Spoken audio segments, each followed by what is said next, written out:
bukan berarti tunduk, tenang bukan berarti takut. Sang cahaya telah berseru, langit pun terdiam haru.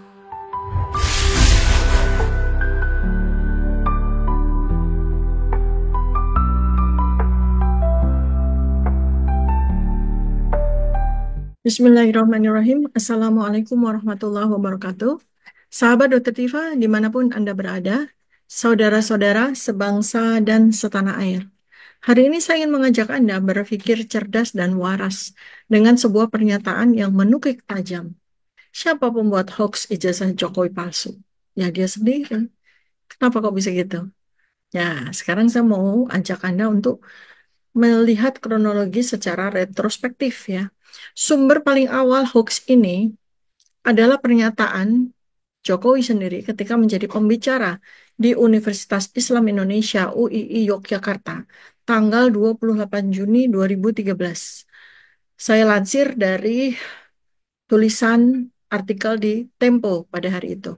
Ketika itu Jokowi masih menjadi Gubernur DKI Jakarta dan OTW ikut Pilpres 2014.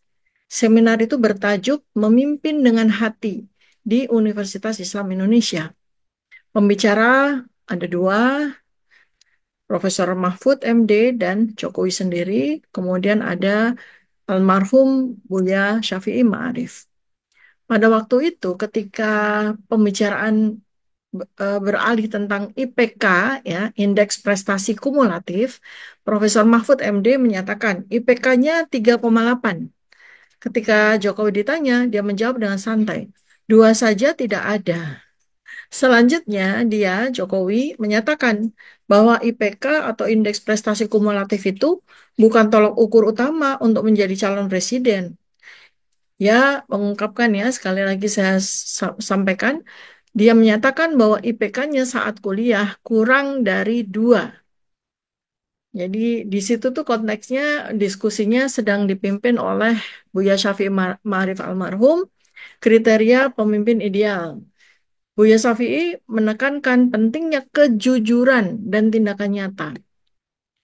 Pernyataan Jokowi lalu kemudian tentu saja memicu polemik dan pertanyaan berikutnya. Karena secara administratif, IPK di bawah 2 itu tidak memungkinkan seseorang lulus sebagai sarjana di universitas manapun di Indonesia, termasuk UGM.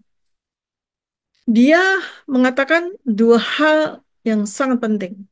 Pertama, bahwa IPK bukanlah tolak ukur utama untuk menjadi presiden. Kedua, IPK-nya saat kuliah 2 saja tidak ada.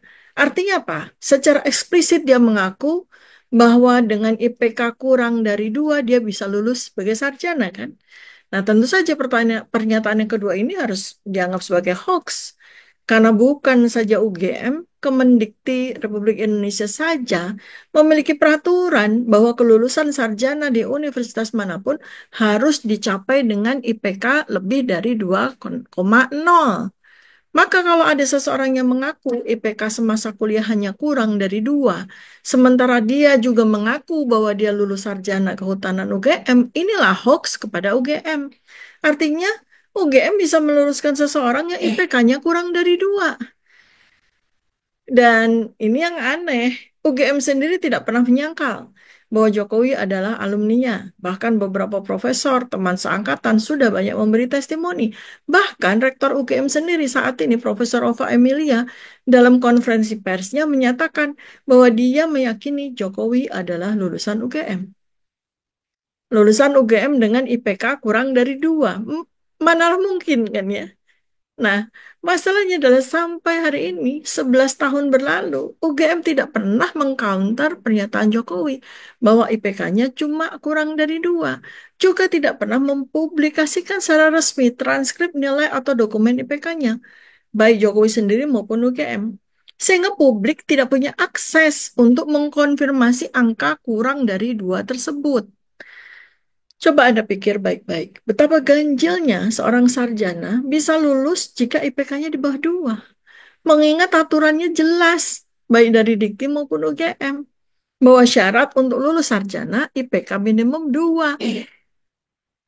Lalu apa yang dilakukan Jokowi dengan kemungkinan hoax yang dia buat selama 11 tahun ini? Satu, ya, dia selama 11 tahun ini sengaja membiarkan pernyataan yang sangat merendahkan UGM ini terus memicu polemik, perdebatan, perpecahan, hasutan di antara masyarakat yang sangat tajam dan makin menajam. Ketika dua, tindakan yang dia lakukan dengan mengaku IPK-nya kurang dari dua, alih-alih melakukan klarifikasi atas pernyataan yang sangat berbahaya tersebut, karena bisa menimbulkan fitnah terhadap UGM kan, yang ternyata bisa meluluskan mahasiswanya walaupun IPK-nya kurang dari dua, dan akan menggerus kepercayaan masyarakat terhadap UGM. Tiga, malah memenjarakan jurnalis yang kritis, yaitu Bambang Trimulyono. Dan di tahun 2020 ini malah mengkriminalisasi tiga intelektual, Roy Suryo, Rizwan Syanipa, dan saya sendiri, Dr. Tifa. Seandainya ada tuntutan fitnah dan pencemaran nama baik terhadap hal ini, maka yang melakukannya adalah yang memberi pernyataan bahwa dia bisa lulus UGM walaupun IPK-nya kurang dari dua kan. Siapa yang menjadi korban fitnah dan pencemaran nama baik? UGM lah pastinya. Masa universitas ternama di Indonesia dan dunia, UGM, Universitas Gadjah Mada, bisa meluluskan sarjana dengan IPK kurang dari dua? Karena itulah tiga intelektual ini, Three Musketeers ini ya, Roy Suryo, Rizwan Syanipa, dan saya sendiri Dr. Tifa, yang kami semua ketiga-tiganya adalah alumni asli UGM, tergerak untuk melakukan analisis demi marwah dan martabat UGM. Jadi jangan kebalik-balik. Yang membela UGM malah dikriminalisasi, yang merendahkan UGM malah dilindungi. Semoga apa yang saya sampaikan ini membuka pintu kesadaran, akal sehat, nalar kritis, dan ketumbuhan pikir hanya karena pemujaan berlebihan terhadap seseorang yang terbukti berkali-kali melakukan kebohongan tanpa rasa malu. Assalamualaikum warahmatullahi wabarakatuh. Salam kebenaran.